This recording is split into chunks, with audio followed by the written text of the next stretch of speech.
Another educational choice for their children: charter schools. Charter schools, which can be for-profit or non-profit schools, contract with a state or local school board to operate a school with public funds for a limited time. During that period, the charter school is not subject to a number of regulations that usually apply to public schools. But the charter schools must live up to their promises to improve student skills. Those that fail to meet their goals lose public funding. Nearly 1,700 charter schools currently operate in 37 states and the District of Columbia. The original intention of charter school legislation was to provide choice for parents and students within the public school system, while gaining autonomy from government control. Most charters were founded by grassroots organizations of parents, teachers, community leaders, or entrepreneurs. Our argument was that we need to create schools that have freedom to try whatever it is that people think will work to educate kids. And in return for that freedom, what we would do is be held accountable for results. So that the real distinction in charter schools is not innovation, in my opinion. It is the issue of accountability. That if you say that you're going to do something and you do not carry out what you said, or you don't achieve the results, you can have your charter taken back. Steve Klinsky, a Wall Street investor and philanthropist, founded Victory Schools Incorporated, which operates 3 charter schools in New York State, including one in Harlem. Symbolically, the whole charter movement is a chance to allow new innovation in the public education system and give parents more choices, and we think something very positive for education overall. Like voucher programs, charter schools receive public funds for each child enrolled. But unlike the voucher plan, students of any income level can apply for admission to a charter school. If a school can't accommodate all its applicants, it uses a lottery system to determine who is granted admission. Charter schools often offer innovative programs or specialize in a particular area such as science, math, or fine arts. Some charter schools are designed specifically for at-risk students. Charters are typically smaller than traditional public schools, and since they don't answer to a politically charged school board, their curriculums can be value-based, and charters can hire non-union teachers. Dr. Margaret Harrington serves as Chief Operating Officer for Victory Schools in New York. Charter schools understand that they're to make the best possible environment for children, and they have parents, teachers, and community coming together around their schools, working very hard to raise the academic achievement level of the children that they serve.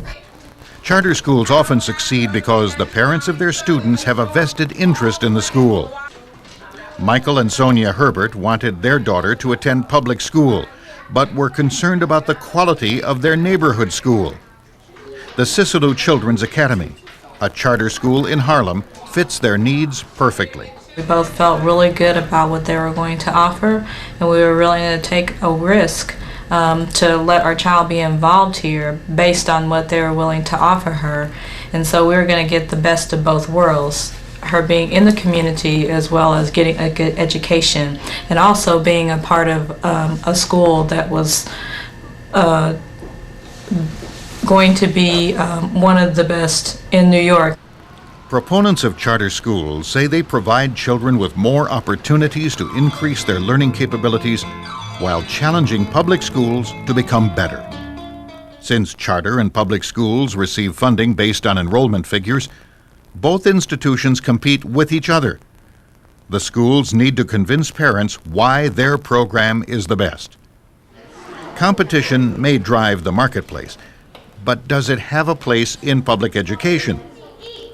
If education becomes a product or a commodity, will children with special needs, learning disabilities, and other problems be shut out of a system that only wants results? Governor Thompson doesn't think so.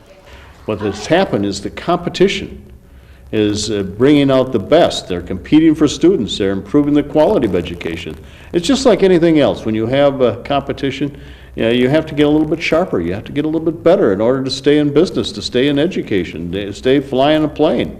And once you do that, I think you improve the quality of education for the whole system. Some studies have shown that charter schools have indeed prodded public school systems to challenge the status quo. Public schools have looked for ways to boost efficiency, improve standardized test scores, create new curriculums, and offer challenging math and reading programs. School choice is a favorite talking point for politicians, academics, and talk show hosts. The topic is debated in public forums and university think tanks, as well as at dinner tables and workplace water coolers. But most Americans admit they don't quite understand what the alternatives to public education really are. A survey by Public Agenda revealed that 63% of the general public and 60% of parents of school children in voucher communities say they know little about school vouchers and how they work. 81% say they are unfamiliar with charter schools. School choice may be driven by parental demand, but are only a few citizens taking advantage of a program many want? Many studies show us that the poor and minorities are much less likely to take advantage of choice opportunities than those who are more advantaged and those who are part of the majority in the population. And there's some good reasons for that. There's no mystery here. First of all, education is an important prerequisite to making informed choices. And those who are more in the impoverished groups and low-income groups and minorities are less educated than the white majority and those who have means in this country. That also means that they have less access to transportation, the former than the latter. And so what we see is almost what you'd expect, that even when you make choices available, the really informed choosers tend to be more in the middle and upper middle of the income scale, are much more likely white than immigrants who also have a language barrier in many cases, and minorities and low-income people. And the result is that you can say, gee, everyone has choices, it's just up to them. But the predictable outcome at the moment is that those who are used to choice and who have the resources, information, and transportation resources are going to take advantage of a choice situation, and those who don't have those things will not. There's no doubt that most Americans want better schools.